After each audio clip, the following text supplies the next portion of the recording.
네, 오늘은 문제행동 지도 중에서 왕따 청소년들 또 아동들을 위한 지도 방법에 대해 공부하는 시간 갖도록 하겠습니다.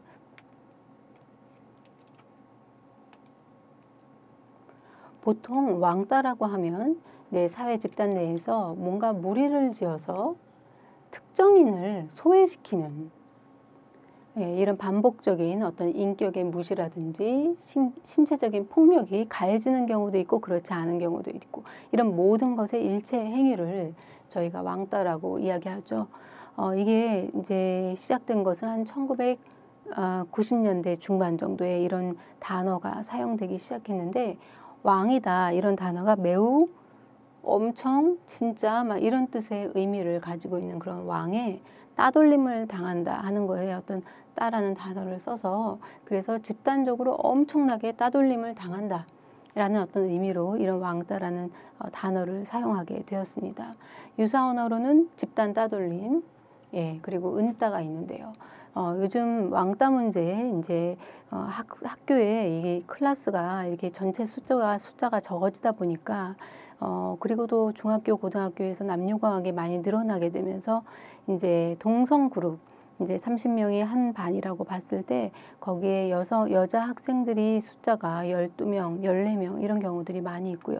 또 남자 아이들도 마찬가지로 15명, 16명 정도 수밖에 이제 없다 보니까, 그 안에서 1년 동안 함께 생활을 하면서 뭔가 이렇게 자기 무리, 자기 짝을 찾지 못하면, 사실 예전에 이 말이 시작됐을 때의 왕따보다 조금 더 이렇게 관계 능력과 관계없이 어떻게 보면은 더 많은 숫자의 아이들이 왕따 경험을 체험할 수 있고, 그것 때문에 굉장히 자존감이 떨어지고 학교 생활에 부적응의 문제가 부차적으로 일어나는 등 이제 어려움들을 겪는 것들을 저희가 볼 수 있습니다. 그래서 예전에는 왕따 당하는 아이들이 이제 소수가 고통을 받는 것들에 대한 보고가 있었다면, 요즘은 너무나 흔하게 왕따나 따돌림의 경험을 가지고 있는 청소년들, 아동들을 만날 수가 있다는 거죠. 그래서 이런 왕따가 왜 일어나게 되는가, 어떻게 대처해야 되는가, 이런 것들을 알고 아이들과 함께 할 수 있는 시간을 갖는 것은 굉장히 유익할 것 같습니다. 먼저 아이들을 보니까 아주 전형적으로 왕따를 당하는, 또는 또래 안에, 집단 안에 어울림이 어려운 아이들을 보면 상황 이해 능력이 좀 떨어지는 아이들을 보게 되고요. 그리고 공감 능력이 떨어지는 경우들도 볼 수가 있겠습니다. 상황 이해나 공감 능력이 이렇게 어느 정도 집단 생활을 하는데 적합할 정도로 발달이 되려면, 일단은 정서 발달에서 정서나 공감 능력 발달에서 어느 정도 이렇게 그 기초가 형성이 되어 있어야 되는데요. 아이들이 예를 들어서 이 친구를 좀 이상하게 쳐다보거나 키득키득 웃거나 했을 때 왜 웃는지, 왜 이상하게 바라보는지를 잘 몰라서 그것 때문에 이제 어려움을 겪는 아이들도 있습니다. 또 외모의 청결 상태라든지, 외모나 청결 상태가 굉장히 비호감인 경우에, 이런 경우에도 이제 그 왕따 청소년들, 아동들이 나올 가능성이 조금 있는데요. 뭐 외모가 아이들이 뭐 이렇게 보기에 좀 놀림거리가 될 만한 어떤 특징이 있거나 했을 때, 이제 성인들 같은 경우는 이제 그것을 개인의 특성으로 인정할 수 있는데, 어린 나이일수록 보이는 대로 이런 것들을 반응을 하다 보니까 피부가 다른 아이들보다 좀 거머잡잡하든지, 키가 작다든지, 아니면 머리가 크다든지, 이런 어떤 눈이 너무 작다든지, 이런 것들을 이제 또 귀가 너무 돌출돼 있다든지, 이런 것들을 이제 뭔가 이런 뭐 곤충에 비유하거나 동물에 비유하면서 막 별명을 짓고 놀리고 이러는 경우들이 있다는 거죠. 근데 요즘 같은 경우는 이제 이런 부분들 때문에 다른 사람의 인격을 이렇게 손상시키는, 또는 불쾌감을 일으키는 언어적인 어떤 자극을 주는 거에 대해서도 학교폭력위원회에서 뭔가 이런 것들이 문제가 될 수 있고 하기 때문에 많이 자제를 하고는 있지만, 특히 청결 상태가 이렇게 좀 좋지 않다거나, 옷을 자주 갈아입지 않는다거나, 또 청소년 같은 경우는 청소년들이 좋아하는 옷과 어울리지 않는 좀 동떨어진 그런 의복 문화라든지, 아니면 놀이 문화를 갖고 있을 때 쟤는 좀 특이해, 쟤는 우리랑은 다 같은 무리가 아니야 라는 것들을 이해하고 이제 부정적인 비호감의 인식을 갖게 될 가능성이 조금 있다는 거죠. 그리고 유머가 없거나 놀이성이 떨어지는 경우, 쉽게 말해서 함께하면 재밌지 않은 사람, 이런 사람도 사람들이 잘 많이 붙지 않죠. 그래서 내 주변엔 사람들이 없어. 나에게 호감을 표현하는 사람이 없어. 이제 이런 아이들이나 청소년들을 만났을 때 이 아이가 굉장히 경직된 사고방식과 지나치게 아동치고는 진지하고 그리고 너무 지식적이고 그래서 이게 놀이성이 떨어지는 아이들이 있는 경우들을 저희가 볼 수가 있습니다. 발달이 지연되거나 학습 능력이 떨어지는 경우도 여기에 해당될 수가 있겠는데요. 발달 지연 같은 경우는 이제 보면은 일단 다른 아이들은 이런 어떤 글쓰기라든지 산수, 수학 문제를 푸는 것이 어느 정도가 되는데 어떤 아이 같은 경우는 어휘력이 좀 떨어질 수도 있고요.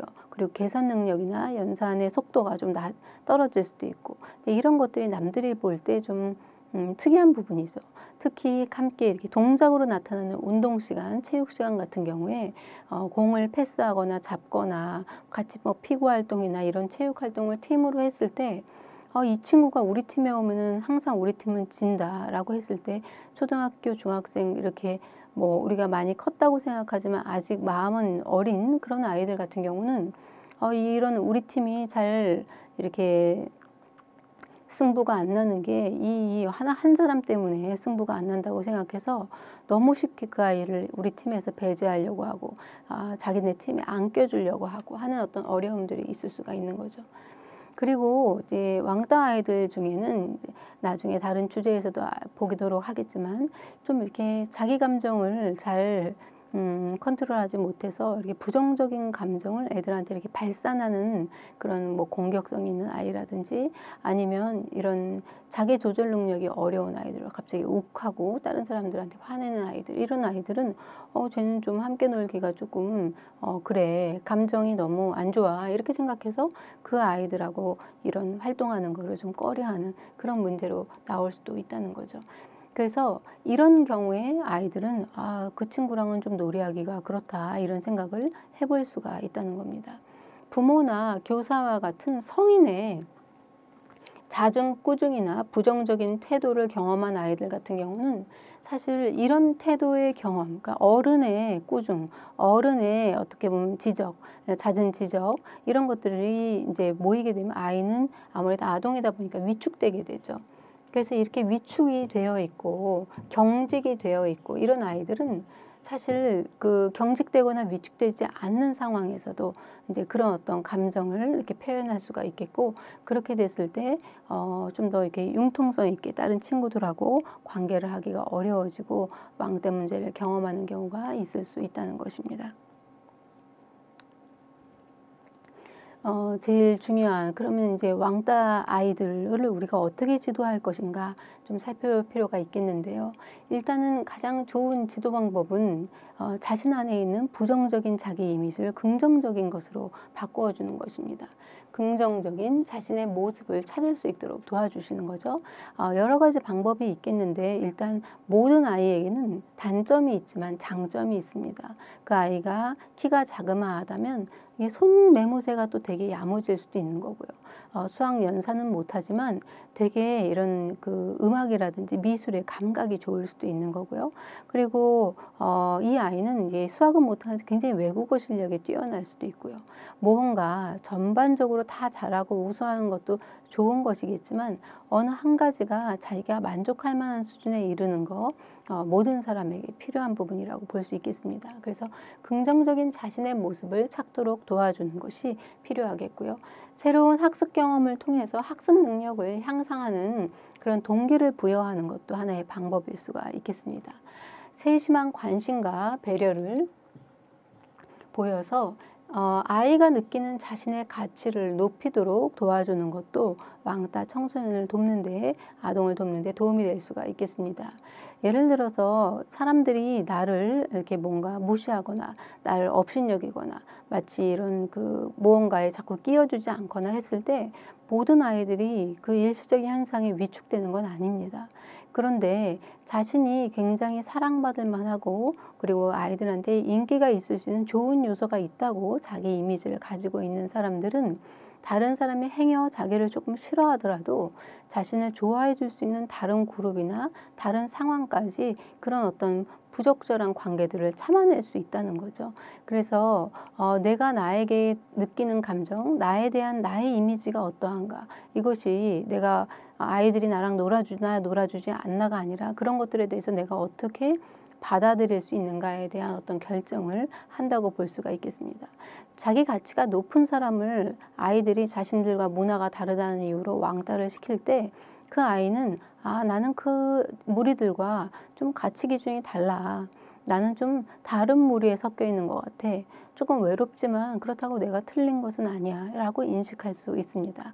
여러분이 만약에 이런 어떤 한국 문화에서 한국 음식이나 정서를 가지고 미국에 유학을 갔는데 미국의 백인들이 여러분들의 어떤 음식 문화라든지 아니면 어떤 그 언어라든지 여러분의 어떤 생각과 가치관에 대해서 굉장히 낯설고 되게 이해할 수 없고, 그리고 그들의 문화와 너무 이질적이다 보니까 초반에 같이 어울리기 어렵고 했을 때 그 사람들이 나를 이해해 주지 못하고 그래서 더 어울리는 시간이 줄어든다고 해서 여러분들이 그것 때문에 상처받지는 않죠.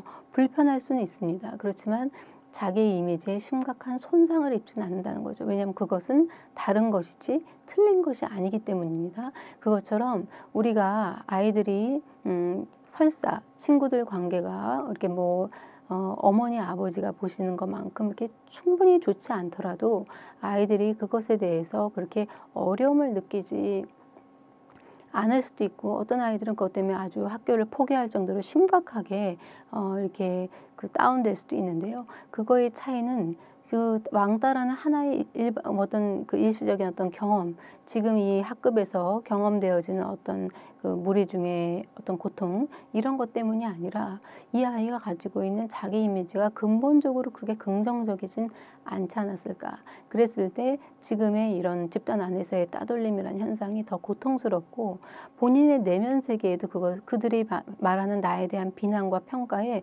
동의하는 부분들이 있기 때문에 더 다운되고 자책감을 갖고 그리고 위축될 수밖에 없다는 거죠. 왜 우리 열등감이란 말을 하죠. 자기가 생각했을 때 자기가 이것이 남들보다 좀 떨어진다고 생각하는 거, 뭐 성적에 대해서, 또 이렇게 어떤 외모에 대해서, 또는 신체 기능에 대해서 열등감을 느끼는 사람이 있을 수 있는데, 이런 사람들은 다른 사람들이 그 자기가 갖고 있는 열등감의 어떤 영역들을 이렇게 언급해주면 마치 이렇게 쥐구멍이라도 찾고 싶은 것처럼 도망가게 된다는 거죠. 그런 것도 이런 자기 가치에 대한 어떤 이해가 다르기 때문에 그렇다는 것입니다. 그래서 결국은 나를 더 이상 비난하지 마라고 주변에 이야기하는 것이 아니라 나 자신에 대한 어떤 그런 욕구를 새롭게 하는 것이 좀 필요하겠고요. 그래서 자기가 남들이 말하는 것처럼 또는 남들이 나를 평가하는 것처럼 내가 나 자신을 평가하지 않도록 독립된, 그리고 아주 객관적이지만 그것도 굉장히 굳건한 자기만의 자기 가치에 대한 인식이 필요하겠다라고 볼 수가 있겠습니다. 상황에 맞는 분명하고 적절한 의사표현 방법을 지도하는 것도 도움이 될 수 있습니다. 이 아이가 다른 아이들과 마치 이렇게 문화가 다르고 생각이 다르다고 해서 아이들이 멸시하거나 함부로 대하는 태도를 보인다면 그것이 적절하지 않다고 분명하게 표현하는 거 굉장히 중요하겠습니다. 그래서 아이들이 자꾸 자기 물건을 만진다든지 아니면 이렇게 막 뭘 가지고 막 도망 다니면서 놀린다든지 이렇게 했을 때 그것이 적절하지 않고 그거는 굉장히 나를 불쾌하게 한다는 거를 분명하게 말하고 그것이 더 이상 반복되지 않도록 조치를 어른들과 대화를 해서 취하는 게 필요하겠죠. 만약에 이제 비행이나 폭력이 있는 그런 어떤 위험 집단의 아이들의 이렇게 따르는 것은 이제 이지메 현상 같이 약간 폭력을 수반하는 것이기 때문에 안전을 위해서 적극적인 대처를 하는 것이 필요하겠지만, 이게 정서적으로 뭔가 누군가를 굉장히 이런 뭔가 이렇게 놀리고 이렇게 놀림거리로 만들고 자꾸 이렇게 정서적으로 건드리는 주제일 경우에는 분명한 내면 세계의 힘을 보여주는 것도 이런 어떤 환경으로부터 자기를 보호하는 방법이라고 볼 수 있겠습니다. 근데 이런 왕따를 당하고 자기 의사 표현을 못하는 아이들이 또 가정 안에서도 굉장히 권위적이거나 딱딱한 부모님의 일방적인 어떤 요구에 노라고 잘 말하지 못하고 그냥 이렇게 부모님의 힘에 이끌려서 자기 주장 없이 끌려다니는 사람일 가능성도 조금 있다는 거죠. 그래서 왕따 문제가 있을 때 이것이 부모님의 훈육 방식이나 아이와의 관계에서도 개선의 여지가 있는가, 이런 것들을 보는 것도 이제 체크 포인트라고 볼 수가 있겠습니다. 그리고 또래와 어울릴 수 있도록 놀이성을 증진시키는 거 매우 중요하겠습니다. 초등학교 때, 또 중학교 1학년 정도 일 때까지는 우리가 이렇게 반의 회장 선거에 나가죠. 나가려고 하는 아이들이 꽤 많은데, 나가는 아이들은 되고 싶죠. 그런데 사실 나가려고 준비할 단계부터 이 아이가 되겠다, 안 되겠다, 어른들의 눈에는 이제 그것이 보일 때도 있습니다. 그렇다면 어떻게 하면 회장 선거에 나가서 될 수 있을까요? 어떤 아이는 회장 선거에 자기가 친구들도 많이 있고 해서 될 줄 알고 나갔는데, 우리 같이 어울리는 친구만 모두 자기를 뽑아줬어도 자기가 회장이 될 수 있다고 생각했는데, 개표를 해보니까 자신만 자기 이름을 쓴 거예요. 그래서 너무나 창피하게, 정말 어떻게 보면 0표보다도 더 창피한 1표가 나온 거죠. 그래서 급기야 눈물을 터뜨렸죠. 왜냐하면 너무 섭섭하고 친구들한테도 섭섭하고, 그리고 왜 내 이름을 쓰는 사람이 한 명도 없었을까, 이거에 대해서 이 친구가 굉장히 고민을 했는데, 근데 사실은 그 친구는 그렇게 회장 선거에 나가서 특히 1학기 때 그 아이가 누군지도 모르는 상황에서 회장이 되기에는 좀 어려운 조건들이 많이 있었어요. 사람들 앞에서 말을 조리 있게 잘하는 성격도 아니었고, 그리고 좀 이렇게 어른스럽거나 목소리가 통솔력 있거나 이런 느낌도 아니었고, 유머가 있고 재미있는 사람도 아니었고 그랬습니다. 그래서 그 친구에게 그러면 누가 표가 제일 많이 나왔냐, 이제 그러면서 뭐 될 아이가 됐다고 이야기를 하더라고요. 어떤 아이가 됐느냐, 어떤 아이는 될 만했냐 그랬더니 뭐 말도 똑부러지게 잘하고 공부도 잘할 것 같고, 그래서 아이들이 좋아할 만한 공약도 가지고 와서 아이들이 호응이 컸다, 이제 이렇게 얘기를 하더라고요. 그래서 회장 선거에 내가 이런 사람이다라고 나가서 내가 누군지 설명하는 거는 참 잘했는데, 원래 그 한 명을 뽑아야 될 때는 이제 반의 리더를 뽑는 거다 보니까 말투라든지 아니면 어떤 그 적극성이라든지 그리고 유머, 똑같이 공부를 잘할 때는 더 재미있게 자기를 소개한 사람에게 매력을 느낀다. 그래서 다음에 다시 이제 회장 선거나 이런 거에 도전하고 싶을 때에는 아이들이 신뢰할 만한 어떤 적절한 학업 성적도 유지하고, 그리고 조금 더 재미있게 또 어떤 어필할 수 있는 어떤 방식으로 자기를 소개하는 방법에 대해서도 미리미리 좀 생각을 해보고 나가면 훨씬 지금보다 좋은 어떤 결과가 있을 것 같다고 제안을 한 적이 있는데, 그런 것들, 놀이성이 좋은 것도 아이들한테 이런 그 호감 있게 다가가는데 굉장히 중요한 요소죠. 반드시 해야 할 일, 이것이 어른들한테는 돈을 버는 그 일일 수도 있고요. 직업일 수도 있고, 또 학생들한테는 공부일 수도 있겠습니다. 공부도 또 하나의 일이기 때문에 어떤 아동 청소년기의 일이라고, 노동이라고 볼 수 있겠죠. 그런데 놀이는 반드시 해야 되는 것에 어떻게 보면은 반대편에 우리가 좀 절제해야 되고 반드시 해야 되는 걸 하기 위해서 양보해야 되는 영역이라고 생각하는 사람들이 많이 있는데, 사실은 적당히 놀아야지 더 적극적으로 일도 할 수 있고 적극적으로 공부도 할 수 있고 집중도 더 좋아질 수가 있습니다. 그래서 그렇게 내가 좀 더 좋은 컨디션에서 기능을 할 수 있도록 나를 만들어가는 거 매우 중요한 영역이다라고 생각할 수가 있겠고요. 이제 그런 것들을 도와주는 것도 왕따 아이들을 개선하는 데 도움이 될 수 있겠습니다. 저희가 상담실에서 만나는 이런 친구 어울림의 문제라든지 왕따 문제로 상담받는 아이들을 보면 이런 주제들을 가지고 변화가 필요한 아이들이 많이 있었고요. 특히 가정 내 의사소통이라든지 가정의 분위기 자체도 상당히 경직돼 있고 좀 위축돼 있고 좀 즐겁지 않은 그런 경우들을 저희가 많이 볼 수 있었습니다. 그래서 여러분도 그런 어떤 가정 내에 어떤 심리적이고 정서적인 무드를 바꾸기 위한 노력 이런 걸 통해서 이런 그 아이들뿐만 아니라 사실은 아이들을 통해서 문제 행동은 보여지는 거고 가정에 내재되어 있는 문제라고 볼 수 있겠죠. 이런 즐거움과 행복감을 높이기 위한 어떤 여가 문화를 좀 더 이렇게 그 신경 써서 이렇게 경험시키는 것이 중요하겠다라고 볼 수 있겠습니다. 이상 왕따 아동 청소년들을 위한 지도 방법에 대해서 공부해 봤습니다. 수고 많이 하셨습니다.